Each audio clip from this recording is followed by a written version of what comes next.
नमः।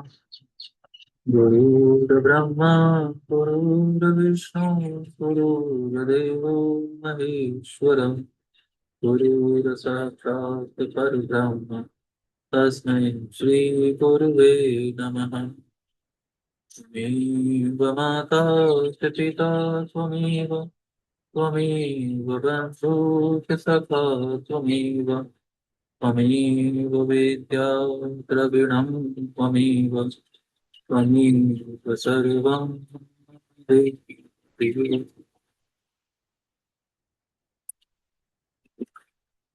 श्री परमात्मने नमः। संक्षिप्त पद्म पुराण। यहाँ से भूमिखंड प्रारंभ होता है। पहला अध्याय। शिव शर्मा के चार पुत्रों का पितृभक्ति के प्रभाव से श्री विष्णु धाम को प्राप्त होने का वर्णन इस अध्याय में किया गया है। यम सर्वदेवं परमेश्वरं हि निष्केवलं ज्ञानमयं प्रधानमं वदन्ति नारायणमादिसिद्धं सिद्धेश्वरं तं शरणं प्रपद्ये। इस श्लोक का अर्थ है, जिन्हें सर्वदेव स्वरूप परमेश्वर, केवल, ज्ञानमयी और प्रधान रूप कहते हैं, उन सिद्धों के स्वामी आदि सिद्ध भगवान श्री नारायण की मैं शरण में हूँ। श्री सूत जी कहते हैं, पश्चिम समुद्र के तट पर द्वारका नाम से प्रसिद्ध एक नगरी है।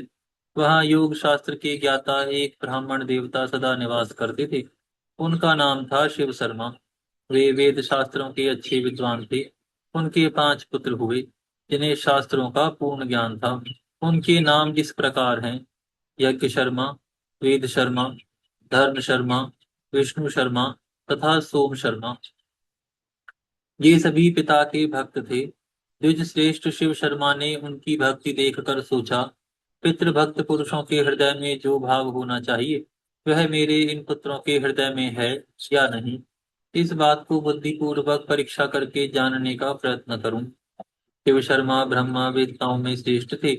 उन्हें उपाय का ज्ञान था। उन्होंने माया द्वारा अपने पुत्रों के सामने एक घटना उपस्थित की। पुत्रों ने देखा, उनकी माता महान जर रोग से पीड़ित होकर मृत्यु को प्राप्त हो गई। तब वे पिता के पास जाकर बोले, तात, हमारी माता अपने शरीर का परित्याग करके चली गई। अब उनके विषय में आप हमें क्या आज्ञा देते हैं। द्विजश्रेष्ठ शिव शर्मा ने अपने भक्ति परायण ज्येष्ठ पुत्र यज्ञ शर्मा को संबोधित करके कहा, बेटा, इस तीखे हथियार से अपनी माता के सारे अंगों को टुकड़े टुकड़े करके इधर उधर फेंक दो। पुत्र ने पिता की आज्ञा के अनुसार ही कार्य किया। पिता ने भी यह बात सुनी। इससे उन्हें इस पुत्र की भक्ति के विषय में पूर्ण निश्चय हो गया। अब उन्होंने दूसरे पुत्र की पितृभक्ति जानने का निश्चय किया और वेद शर्मा के पास जाकर कहा, बेटा, मैं स्त्री के बिना नहीं रह सकता। तुम मेरी आज्ञा मानकर जाओ और समस्त सौभाग्य संपत्ति से युक्त जो स्त्री मैंने देखी है उसे मेरे लिए यहाँ बुला लाओ। पिता के ऐसा कहने पर वेद शर्मा बोले, मैं आपका प्रिय कार्य करूंगा। ऐसा कहकर वे पिता को प्रणाम करके चले गए और उस स्त्री के पास जाकर बोले, देवी, मेरे पिता तुम्हारे लिए प्रार्थना करते हैं। यद्यपि वे वृद्ध हैं, तथापि तुम मेरे अनुरोध से उन पर कृपा करके उनके अनुकूल हो जाओ। वेद शर्मा की ऐसी बात सुनकर माया से प्रकट हुई उस स्त्री ने कहा, ब्राह्मण, तुम्हारे पिता बुढ़ापे से कष्ट पा रहे हैं।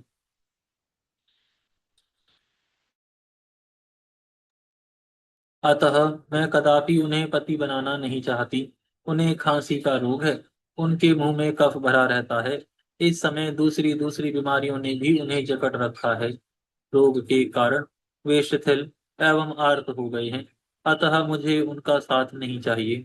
मैं तुम्हारे साथ रमण मैं तुम्हारे साथ चलती हूँ। तुम्हारा प्रिय कार्य करूंगी। तुम दिव्य लक्षणों से संपन्न, दिव्य रूपधारी तथा महान तेजस्वी हो। अतः मैं तुम ही को पाना चाहती हूँ। मानद, उस बूढ़े को लेकर क्या करोगे। मेरे शरीर का उपभोग करने से तुम्हें समस्त दुर्लभ सुखों की प्राप्ति होगी। विप्रवर, तुम्हें जिस जिस वस्तु की इच्छा होगी वह सब ला दूंगी। इसमें तनिक भी संदेह नहीं है। यह महान पापपूर्ण अप्रिय वचन सुनकर वेद शर्मा ने कहा, देवी, तुम्हारा वचन अधर्म युक्त, पाप मिश्रित और अनुचित है। मैं पिता का भक्त और निरपराध हूँ, मुझसे ऐसी बात ना कहो।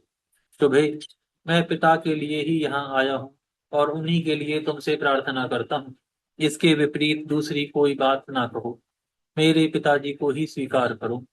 देवी, इसके लिए तुम चराचर प्राणियों सहित त्रिलोकी की जो जो वस्तु चाहोगी, वह सब निसंदेह तुम्हें अर्पण करूंगा। अधिक क्या कहूँ, देवताओं का राज्य आदि भी यदि चाहो तो तुम्हें दे सकता हूँ। स्त्री बोली, यदि तुम अपने पिता के लिए इस प्रकार दान देने में समर्थ हो, तो मुझे इंद्र सहित संपूर्ण देवताओं का अभिदर्शन कराओ। वेद शर्मा बोले, देवी, मेरा बल, मेरी तपस्या का प्रभाव देखो। मेरे आवाहन करने पर ये इंद्र आदि श्रेष्ठ देवता यहाँ आ पहुंचे।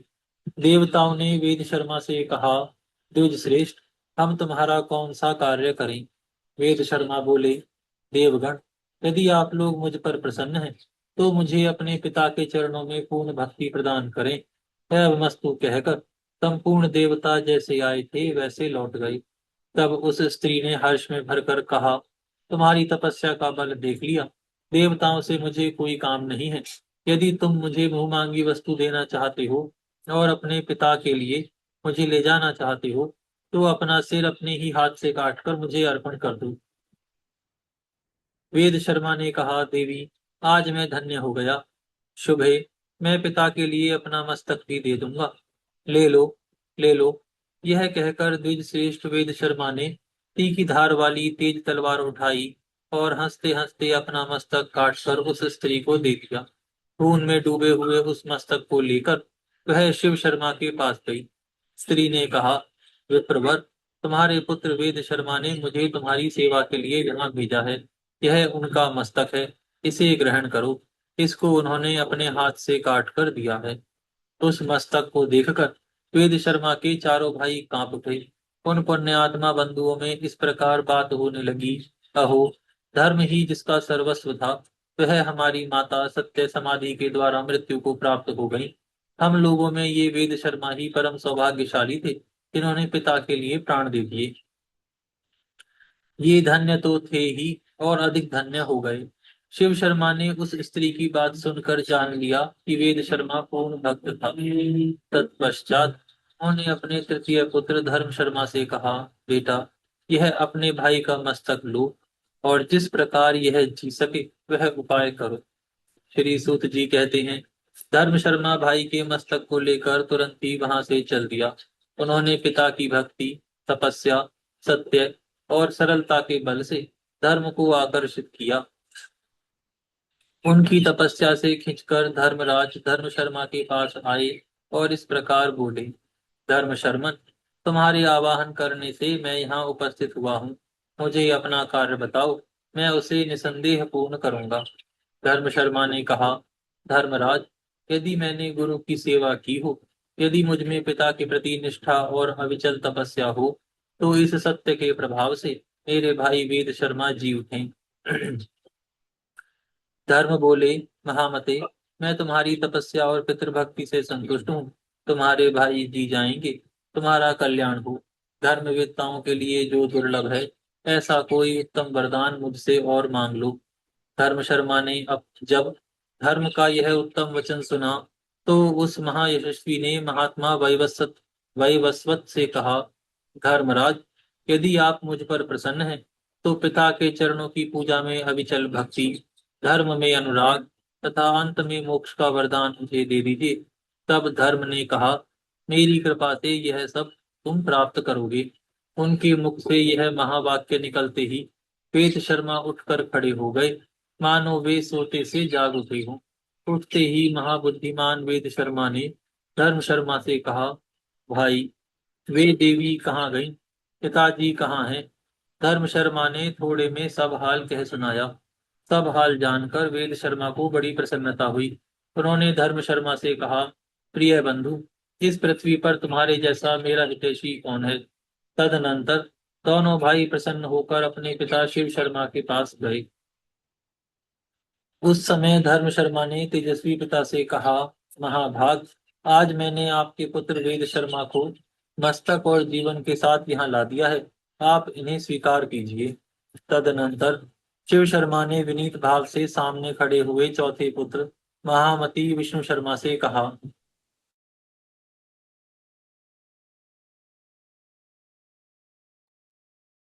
बेटा, मेरा कहना करो। आज ही इंद्रलोक को जाओ और वहां से अमृत ले आओ। मैं अपनी इस प्रियतमा के साथ इस समय अमृत पीना चाहता हूँ, क्योंकि अमृत सब रोगों को दूर करने वाला है। महात्मा पिता का यह वचन सुनकर विष्णु शर्मा ने उनसे कहा, पिताजी, मैं आपके कथनानुसार सब कार्य करूंगा। यह कहकर परम बुद्धिमान धर्मात्मा विष्णु शर्मा ने पिता को प्रणाम किया और उनकी प्रदक्षिणा करके अपने महान बल, तपस्या तथा नियम के प्रभाव से आकाश मार्ग द्वारा इंद्रलोक की यात्रा की। अंतरिक्ष मार्ग से जब वे आकाश के भीतर घुसे, तब देवराज इंद्र ने उन्हें देखा और उनका उद्देश्य जानकर उसमें विघ्न डालना आरंभ किया। उन्होंने मेनका से कहा, सुंदरी, मेरी आज्ञा से शीघ्रता पूर्वक जाओ और विप्रवर विष्णु शर्मा के कार्य में बाधा डालो। देवराज की आज्ञा पाकर मेनका बड़ी उतावली के साथ चली। उसका सुंदर रूप था और वह सब प्रकार के आभूषणों से विभूषित थी। नंदन वन के भीतर पहुंचकर वह झूले में जा बैठी और मधुर स्वर से गीत गाने लगी। उसका संगीत वीणा के स्वर के समान था। विष्णु शर्मा ने उसे देखा और उसके मनोभाव को समझ लिया। उन्होंने सोचा, यह एक बहुत बड़े विघ्न के रूप में उपस्थित हुई है। इंद्रदेव ने इसे भेजा है। यह मेरी भलाई नहीं कर सकती। यह विचार कर वे शीघ्रता पूर्वक आगे बढ़े। मेनका ने उन्हें जाते देखा और पूछा, महामते, कहाँ जाओगे? विष्णु शर्मा बोले, मैं पिता के कार्य में इंद्रलोक में जाऊंगा। वहां पहुंचने के लिए मुझे बड़ी जल्दी है। मेनका ने कहा, विप्रवर, मैं कामदेव के बाणों से घायल होकर इस समय तुम्हारी शरण में आई हूँ। यदि धर्म का पालन करना चाहते हो तो मेरी रक्षा करो। विष्णु शर्मा बोले, सुमुखी, मुझे देवराज का सारा चरित्र मालूम है।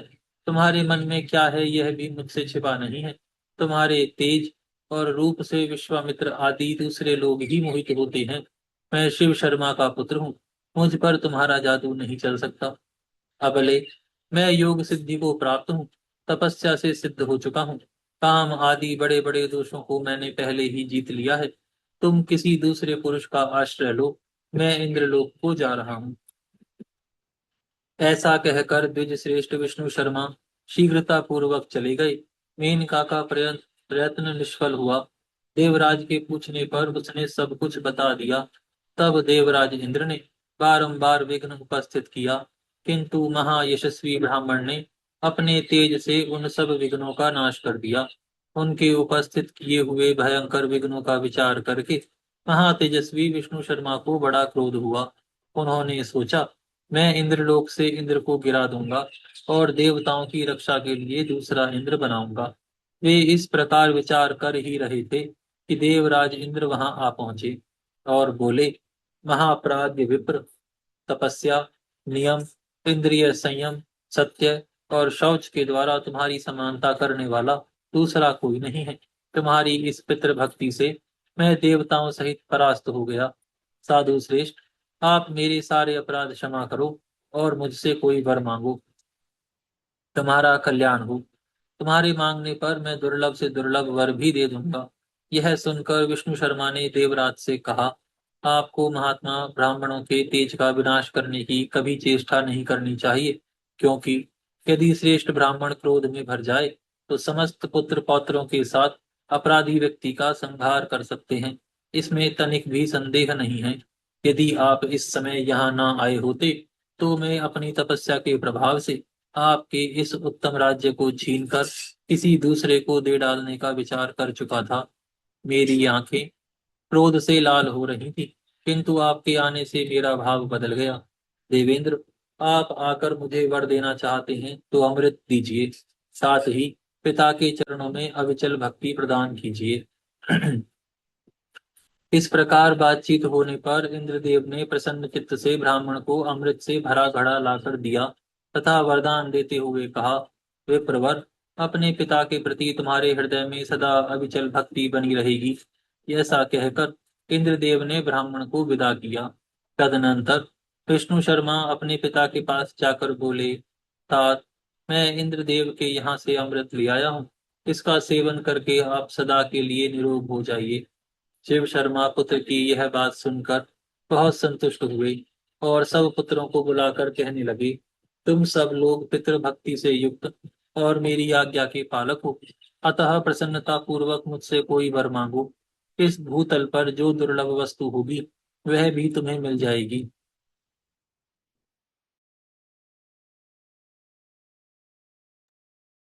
पिता की यह बात सुनकर वे सभी पुत्र एक दूसरे की ओर देखते हुए उनसे बोले, सुव्रत, आपकी कृपा से हमारी माता जो यमलोक को चली गई हैं, जीवो दी जाएं।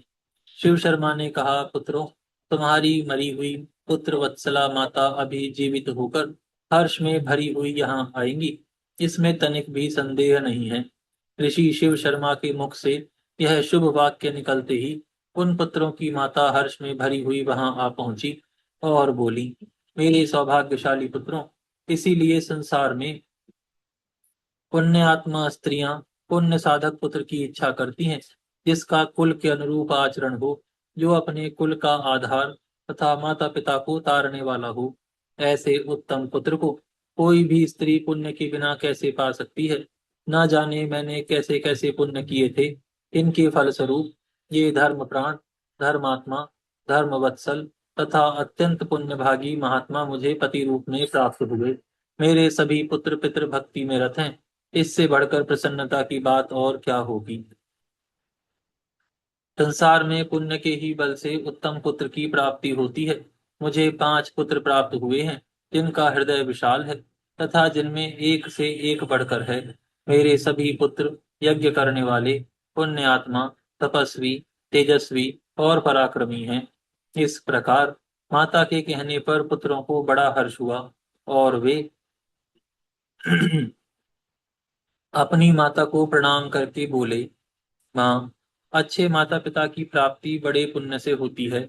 आप सदा पुण्य कर्म करती रहती हो, हमारे बड़े भाग्य रहते हैं जो तुम हमें माता के रूप में प्राप्त हुई हो, जिनके गर्भ में आकर हम लोग उत्तम पुण्य से वृद्धि को प्राप्त हुए हैं। हमारी यही अभिलाषा है कि प्रत्येक जन्म में तुम ही हमारी माता और ये ही हमारे पिता हों। पिता बोले, पुत्रों, तुम लोग मुझसे कोई परम उत्तम और पुण्यदायक वरदान मांगो। मेरे संतुष्ट होने पर तुम लोग अक्षय लोकों का उपभोग कर सकते हो।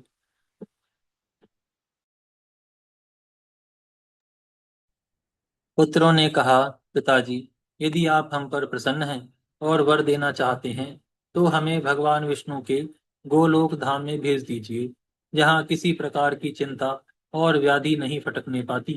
पिता बोले, पुत्रों, तुम लोग सर्वथा निष्पाप हो, इसलिए मेरे प्रसाद, तपस्या और इस पत्र भक्ति के बल से वैष्णव धाम को जाओ।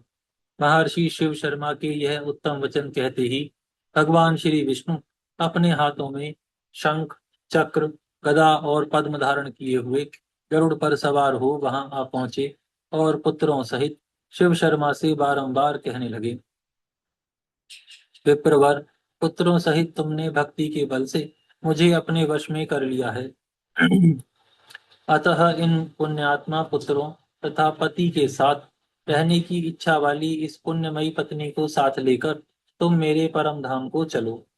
शिव शर्मा ने कहा, भगवान, ये मेरे चारों पुत्र ही इस समय परम उत्तम वैष्णव धाम में चलें। मैं पत्नी के साथ अभी भूलोक में ही कुछ काल व्यतीत करना चाहता हूँ। मेरे साथ मेरा कनिष्ठ पुत्र सोम शर्मा भी रहेगा। सत्यभाषी महर्षि शिव शर्मा के ऐसा कहने पर देवेश्वर भगवान श्री विष्णु ने उनके 4 पुत्रों से कहा, तुम लोग दाह और प्रलय से रहित मोक्षदायक गोलोक धाम को चलो। भगवान के इतना कहते ही उन चारों सत्य तेजस्वी ब्राह्मणों का तत्काल विष्णु जी के समान रूप हो गया। उनके शरीर का श्याम वर्ण इंद्रनील मणि के समान शोभा पाने लगा। उनके हाथों में शंख, चक्र, गदा और पद्म सुशोभित होने लगे। वे विष्णु रूपधारी महान तेजस्वी द्विज पितृभक्ति के प्रभाव से श्री विष्णु धाम को प्राप्त हो गए। यहाँ पर यह अध्याय पूर्ण होता है। आज हम यहाँ विराम करते हैं, कल से प्रारंभ करेंगे। हे गौ माता, आप सभी देवी देवताओं की माता, सभी पुण्य का पुण्य, सभी तीर्थों का तीर्थ हैं। हम सभी आपको दंडवत प्रणाम करते हैं। आपकी कृपा सदैव हमारे ऊपर बनी रहे। पिछले शनिवार को हम पशु पक्षियों के लिए 11 मिनट समर्पित करना भूल गए थे। तो आज के पाठ को हम सभी पशु पक्षियों को कल्याण हेतु समर्पित करते हैं। प्रभु श्री सभी पशु पक्षियों की रक्षा करें, किसी को कभी कोई कष्ट ना आए। धर्म की जय हो। जय हो। अधर्म का नाश हो। नाश हो। प्राणियों में सद्भावना हो। सद्भावना हो। विश्व का कल्याण हो। कल्याण हो। गौ माता, राष्ट्र माता, राष्ट्र मत गौ हत्या बंद हो। बंद हो। श्री पद्म पुराण की जय हो। जय जय हो। आज के आनंद की जय हो। जय जय हो। नमः श्री पार्वती पतये हर हर महादेव। जय जय श्री राधे श्याम। नमो जय जय नारायण। श्री राधे। नमो जय जय नारायण। नमो